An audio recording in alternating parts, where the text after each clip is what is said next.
Para maging updated kayo para sa mga sunod-sunod na update at pangyayari tungkol sa ating kasong i-file against New Sitaw Corporation, don't forget to subscribe and click the notification bell.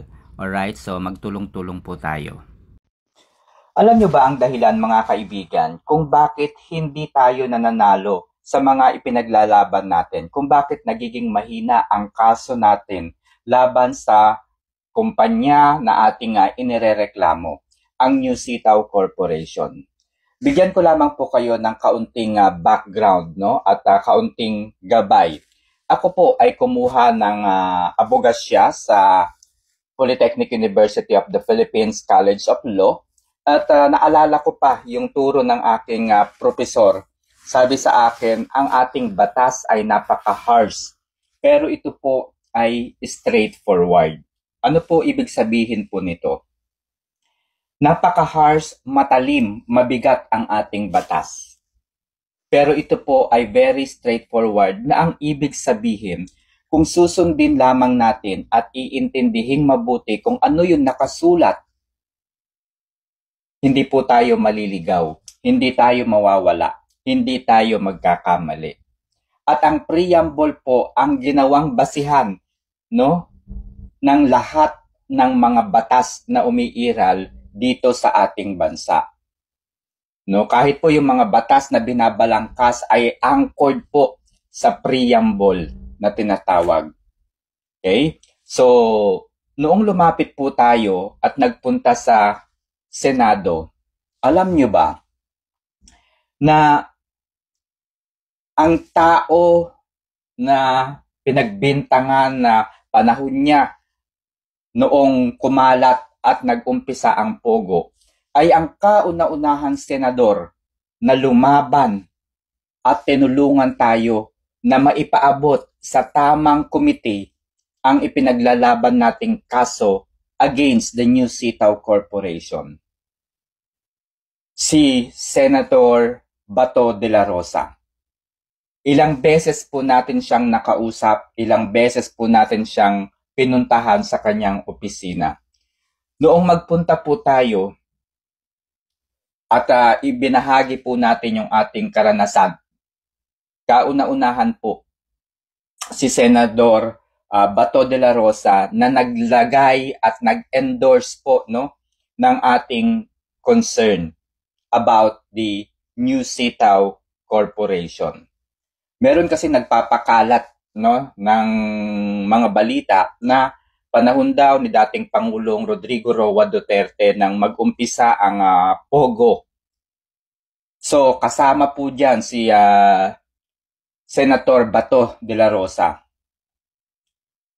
Senator Bongo at iba pa. So sinisisi po ng marami ang administrasyon ni former President Rodrigo Roa Duterte. Siyempre, kasama na po dyan yung pagkalat ng pogo, kasama na po dyan na napagbintangan itong sina Senador Bato de la Rosa, Bongo, at marami pang iba.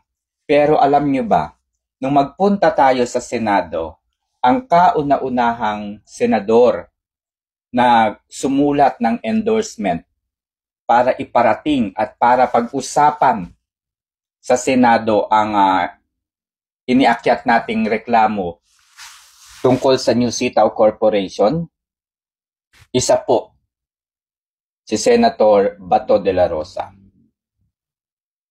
So kung siya po ang dahilan, kung sila po ang dahilan ng pagpapakalat ng pogo, I don't think nagagawa sila ng bagay o aksyon na ikapapahamak ng isang operasyon kung sila po ang pasimuno ng pogo. Sumunod pong pinuntahan din natin ay ang opisina ni Senator Jinggoy Estrada. Mabilis pong umaksyon, hindi po niya sinabi sa atin, pero nung pinuntahan po natin siya, ay nakapag-endorse na pala siya. Nakahingi pa nga po ako ng kopya. Hindi lamang po nila sinasabi pero isa po si Senator Jinggoy Estrada sa nagbigay po ng endorsement. Ngayon, suriin natin, yung mga senador na lumaban sa pogo na yan, yung nagpakilala sa pogo na yan, yung ginawang issue yung pogo na yan, alam nyo ba sa mga senador na yan, yung hindi umaksyon? Si Senator Risa Hontiveros. Ang lakas po ng loob niya na batikusin ang pogo. Pero yung sitaw na inerase natin sa kanyang opisina, ni hindi niya pinakinggan, nagpunta pa ako sa kanyang opisina. At sabi sa akin ng kanyang staff, tatawagan ako. Pero ni endorsement po, wala siyang binigay. Ano po ang kinalaman? Marami po kasi ang nagsasabi na ang sitaw ay parang related sa pogo. Kaya nga po ang sinasabi ko noon, kung meron kayong information, kung meron kayong nalalaman, no, na maaaring mailink ang pogo sa sitaw, ay isend nyo lamang sa amin para malakas yung ating laban. Dahil alam naman natin ilang buwan na pag-usapan ang pogo business. Mula po kay Bamban Mayor Alice Guo, Cassandra Ong, hanggang doon sa mga Chinese national na nagtatrabaho sa mga pogo business na pinauwi po ng gobyerno sa kanilang bansa sa China, nang hindi man lang nila sinuri yung mga taong yun. Hindi man lang nila pinag-aralan, hindi man lamang nila nilitis, kundi pinalayas kaagad sa ibang bansa, pinapunta sa China. Maraming mga dyan yung may asawa na nga dito sa Pilipinas. Sanggol pa yung kanilang mga anak. Tapos palalayasin ng walang due process at hindi nilitis. Ilang pogo operasyon ba ang nagsara na wala tayong nakikitang kriminalidad na ginawa?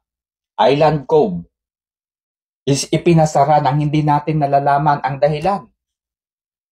Simply because it was tagged as pogo business. Simply it was tagged as pogo hub. So ano po ang nais kong iparating dito? Kapag tayo po ay nagdesisyon, dapat po lagi nating i-anchor ito sa ating saligang batas. Dahil kung ang gagawin po natin ay paniniwalaan natin ang ating sariling idea, sariling pananaw, o kaya naman makikinig tayo sa sinasabi at sasabihin ng iba, mawawala po tayo, mga kaibigan. Mawawala po tayo. Dahil yung paniniwala ko, yung paniniwala ng ibang tao, tas paniniwalaan natin, wala pong direksyon. No, wala pong direksyon. Kaya ngayon nga, na nag-file na po ang Securities and Exchange Commission ng criminal case against New Sitaw Corporation, yan po ay dahil naaayon yan sa batas. Kaya malinaw po yung direksyon. And tayo rin po ay nag-file na ng kaso sa Regional Trial Court. Criminal case yung ating isinampang kaso against the New Sitaw Corporation. And I must say na nasa tamang direksyon na po tayo. So bakit po sinasabi at hina-highlights ko rito yung batas natin? Sabi ko nga, kapag hindi tayo nagbase sa ating batas, mawawala tayo. Kasi naalala ko nung nag-aaral pa ako, no? Sabi sa akin ng professor ko, mali yung sagot mo. Ang sagot ko sa professor ko, bakit mali? Sabi ko ganun. Obvious na obvious, ganito yung dapat mangyari. Oo nga, sabi ganun ng professor ko. Realistic ang tawag diyan. Maaaring tama ka dahil yan yung nakikita mong tama. Pero hindi kasi yan yung nasa batas. So parang ang nangyayari kasi, sinasabi ng mga dating seller ng sitaw, noon bang kumikita ka prop sa sitaw, inisip mo ba yan na ireklamo yung sitaw na yan? Di ba hindi mo naman sila kinalaban kasi kumikita ka. Pero hindi po kasi ganoon ang aking prinsipyo. Ang mali ay mali.